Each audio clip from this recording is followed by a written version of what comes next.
সকালের আলোটা সেদিন একটু আলাদা ছিল।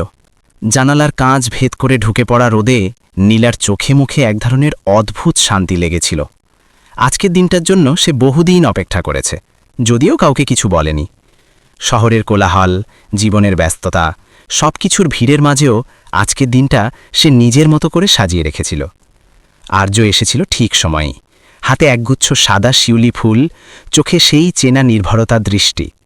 তাদের পরিচয়টা শুরু হয়েছিল খুব সাধারণভাবে, একই বাসস্টপে প্রতিদিন অপেক্ষা করতে করতে। কথা কম ছিল, নীরবতা বেশি। কিন্তু কিছু নীরবতা এমন হয় যেখানে শব্দের দরকার পড়ে না। সময়ের সাথে সাথে সেই নীরবতাই ভালোবাসার ভাষা হয়ে উঠেছিল। আজ তারা হাঁটছিল নদীর ধারে। বাতাসে ছিল হালকা শীতের ছোঁয়া, আর জলের ওপর সূর্যের আলো ঝিলমিল করছিল। নীলা হঠাৎ থেমে দাঁড়াল, চোখ নামিয়ে বলল, জানো, ভালোবাসা মানে শুধু একসাথে থাকা নয়, ভালোবাসা মানে প্রতিদিন নতুন করে বেছে নেওয়া। আর্য মুচকি হেসে তার হাতটা শক্ত করে ধরল, বলল, তাই তো আজকের দিনটা আমার কাছে প্রতিজ্ঞার দিন। সুখে দুঃখে, সহজে কঠিনে, তোমাকেই বেছে নেওয়ার প্রতিজ্ঞা। নীলার চোখ ভিজে উঠল।